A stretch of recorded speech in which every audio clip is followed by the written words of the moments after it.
अब आपके सामने है new image English reader chapter number 1 the ice have it के क्वेश्चन आंसर्स। फर्स्ट क्वेश्चन यहाँ पूछा गया है, what instruction did the girls parent give her and why. कि लड़की के माता पिता ने उसे क्या इंस्ट्रक्शंस दिए और क्यों। The parents give the girl instruction on where to keep her things, where not to lean out of the window, when not lean out of the window, and how to avoid speaking to stranger. They were probably worried because the girl was visually challenged. कि उस लड़की के माता पिता उसे instructions दे रही थी कि कहाँ पर उसको अपनी चीज़ें रखनी है, खिड़की से बाहर नहीं झाँकना है और अजनबियों से बातें करने से बचना है। शायद इस वजह से वो चिंतित थे क्योंकि उनकी वो लड़की विजुअली चैलेंज थी, यानी ठीक से देख नहीं पाती थी। How did the narrator learn that the companion वोर स्लीपर्स। कि नरेटर को ये कहते से पता चला कि उसका जो साथी है, उसके कंपार्टमेंट में बैठा साथी यानी वो लड़की चप्पलें पहनी हुई है। He learn that his companion that the girl wore slippers, तो the sound which her slipper made by back slapping on the heels.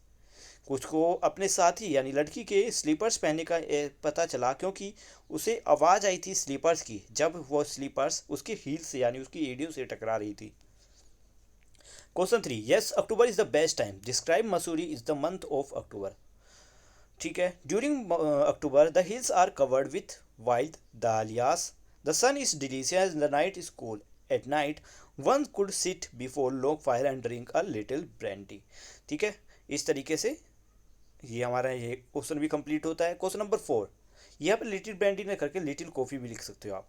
Question number 4, how did the narrator feel as the train approach the Saharanpur station. कि narrator को कैसा महसूस हुआ, कैसा लगा जब वो ट्रेन सहारनपुर स्टेशन पहुंच गई।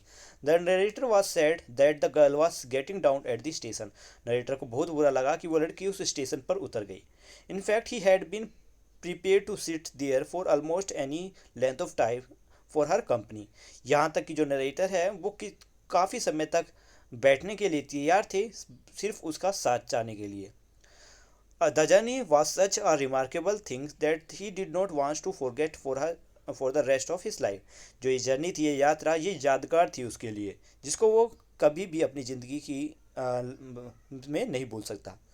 Question number 5, give instance to show that the narrator was a sharp observer. The narrator was blind. He was a sharp observer. When the girl walked in the compartment, Rohana, he could easily guess that he was wearing slipper from the sound of slapping of its against heels.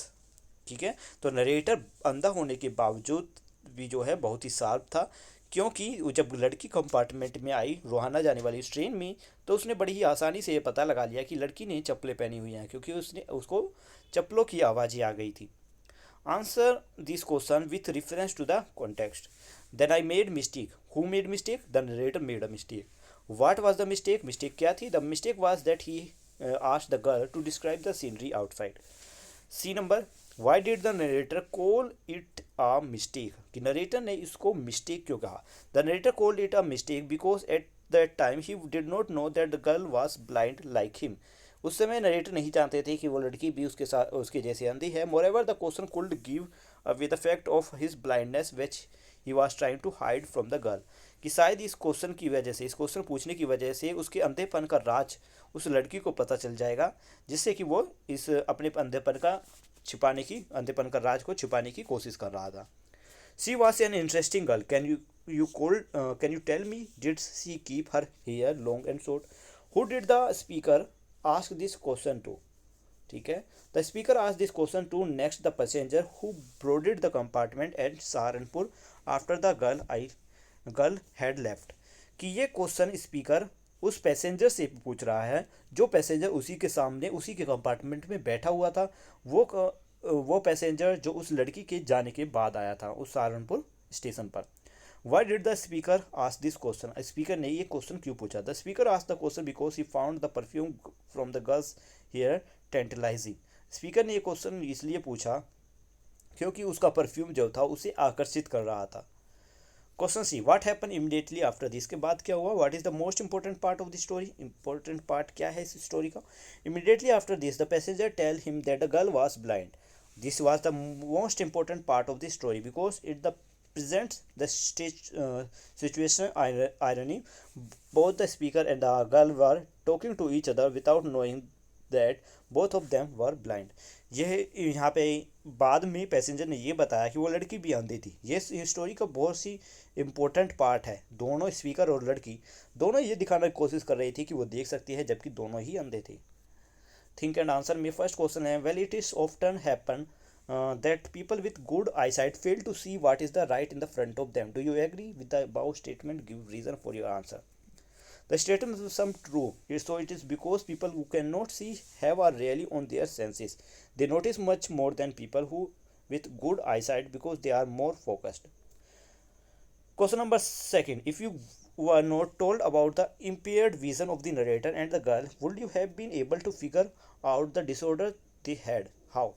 If we weren't told about the impaired vision of the narrator and the girl, we would have been able to figure it out because of the way in which narrator tell us the girl was sleeper. He could tell it more the sound as well as that he could not see what was visioning part the train or that he had not.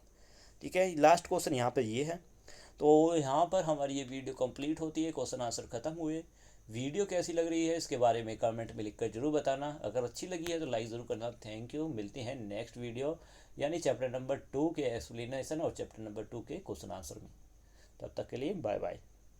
और इस chapter का explanation अगर आपने नहीं देखा है तो इसका एक्सप्लेनेशन आपको वीडियो के डिस्क्रिप्शन में एक लिंक मिलेगा, वहाँ से आप एक्सप्लेनेशन हिंदी एक्सप्लेनेशन भी देख पाओगे। Thank you, have a nice day.